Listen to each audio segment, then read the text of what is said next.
Satnam, I'm Sri Sundari Kaur and this is the cycle of the goddess that you are.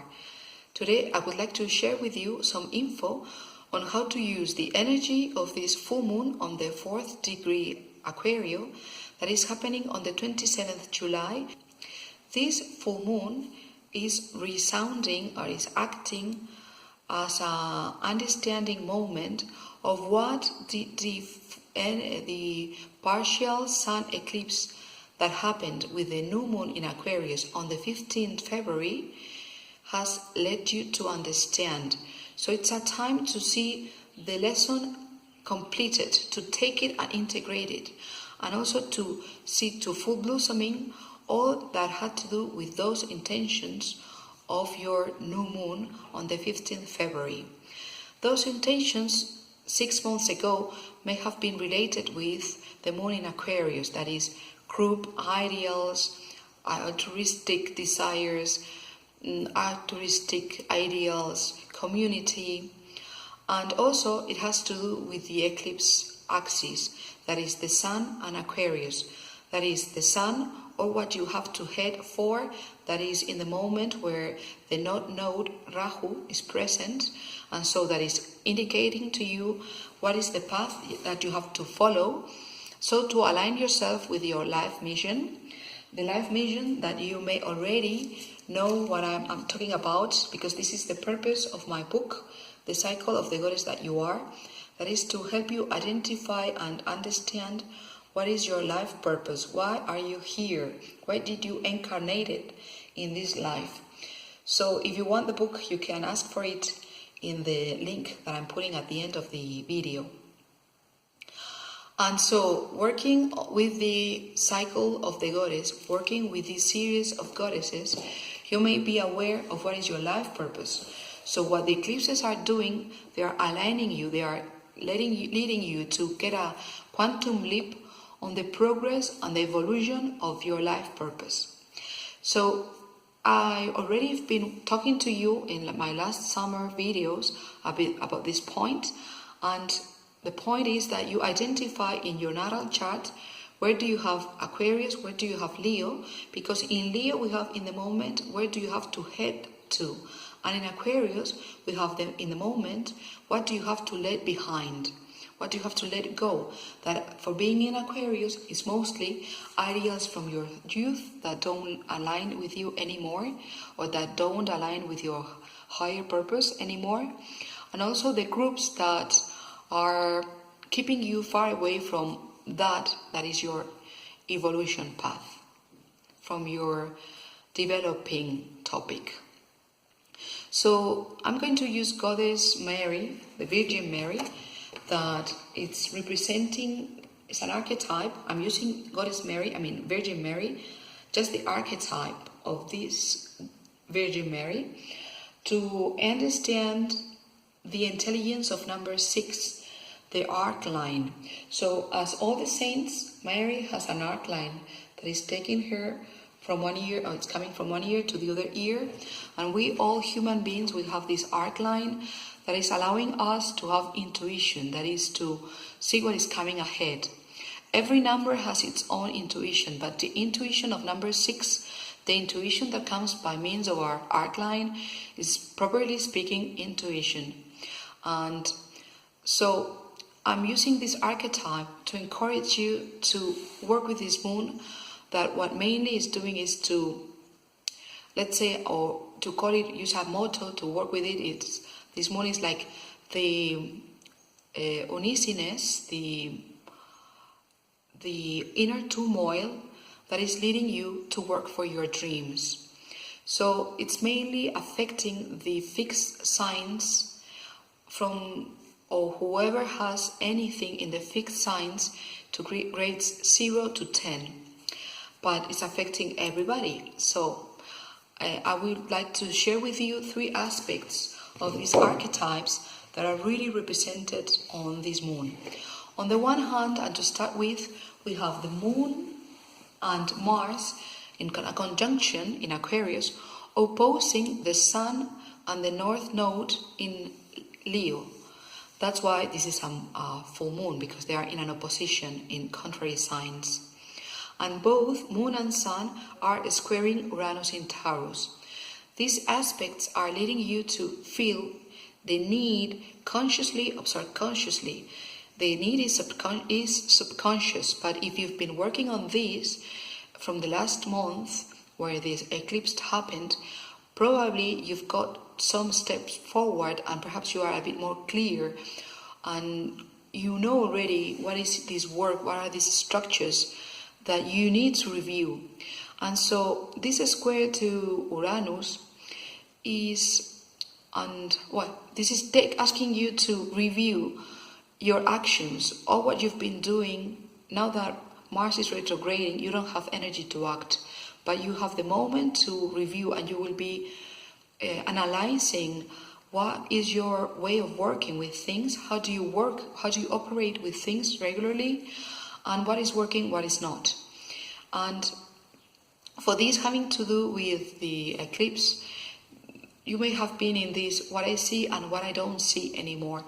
And the square with Uranus in Taurus is presenting to you the difficulties, the surprises, even revolutions by means or caused by changes in technology, new people coming to your business, to your place of work, even young people replacing you at work, or all sorts of things related with youth, technology, and surprising changes.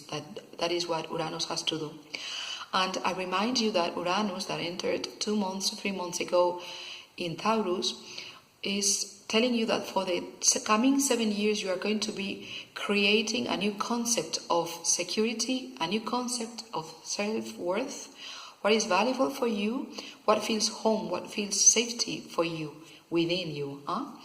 So, as we are already in the beginning of those 7 years, the most likely things that happen is that this Uranus is shaking our floor, the floor under our feet, so that we feel no safety anymore, that things as we understood them or what had value for us is not working or is not there anymore.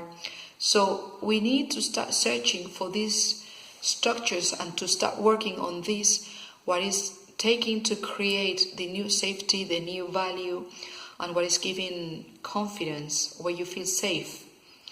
So here's where I encourage you to use this arc of light that Virgin Mary is representing.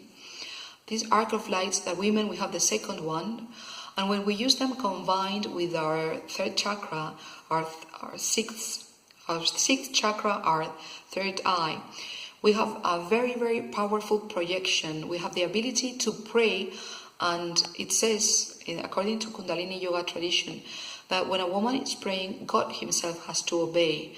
When you are using combinedly both of your arcs and your third eye, your sixth chakra, that is your pituitary gland, you have a projective capacity that even God himself has to obey. And my purpose is, or my proposal now is that you also use this arc of line, like the feelers of the snail, to use this intuition that is coming with number 6, so that you vibrate in faith, that you don't hurry to change things, just to give yourself the time to understand what is there, what is coming, and that you vibrate in faith, the same as fear you may have. The second aspect, it's Pluto retrograde on the 90th degree Capricorn, doing 2 trines, one with Venus in Scorpio, that is questioning you about your habits. Are my actual habits leading me to live my dream? Or also you can see it with this trine to Neptune in Pisces.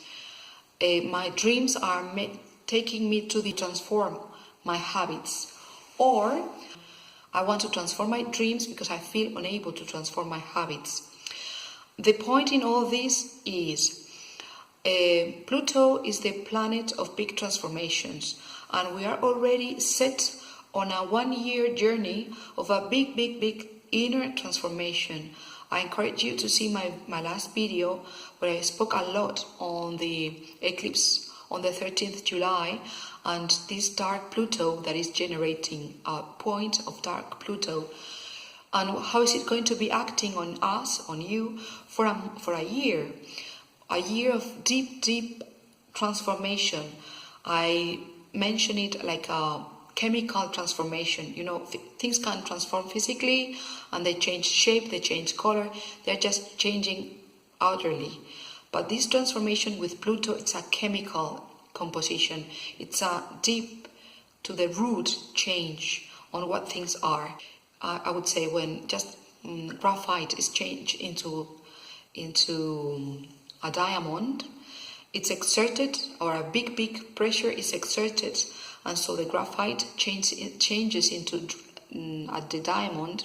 But when you go chemically inwards to understand what has happened there, the structure of the graphite that is completely in layers, and therefore it is very easy to scratch and very easy to sharpen pencil graphite just using a sharpener, becomes a diamond that is completely and the hardest thing on nature, because the inner structure has changed. Now it's a pyramid where in each vertex you have a carbon, so it's completely another thing. And this is the point, and this is the transformation you are in, whether you like it or not, and that is going to be happening in your life whether you want it or not in the coming year. So what Virgin Mary is trying to make you understand here is this, that big changes, big transformation are not only or not mainly happening because of big decisions. Will I study law or will I study medicine? Will I become a doctor? Will I become a lawyer? That's a big decision that may lead to a big transformation. But what really makes the big transformations are the changes in the changes in the small habits, in what we do daily, how we take care of ourselves day by day, our healthy habits, how we work day by day. So it's transforming these little habits, what we do daily. And Mary, it's Maria, Mary of Nazareth. She's a girl from a village in the middle of nowhere in Israel. So even in the scriptures it was said, what can come out of Nazareth? Nothing was expected from Nazareth. It was meant to be insignificant. And so what Mary is bringing here, it's the power of the little things, the importance of these little habits that you use and implement day by day, and how these big decisions, these big choices like study this, study that, have to be supported by these little habits. So if you're going to study medicine or if you're going to study law, in the end you need the habit of waking up in the morning, the habit of sitting down to study, the habit of making your summaries, the habit of habits. So this is what Mary is encouraging here to take into account and to take it with you all through this year of transformation, to really stick to your good habits and to analyze what are your habits, whether those habits are supporting you, are promoting you, or are demoting you, are taking you, betraying you. So not to fall into self-sabotage. So that's the point. And so you have the choice in here to change your dreams because you are not able to transform your habits, or to transform your habits so that you can go for your big dream.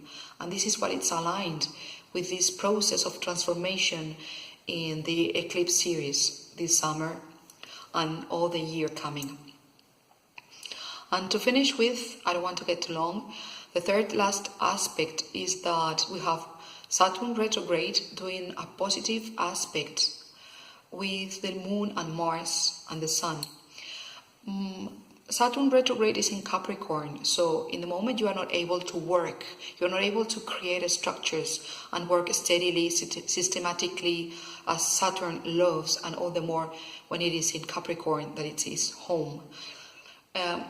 For being retrograde, all what you can do in the moment is reviewing.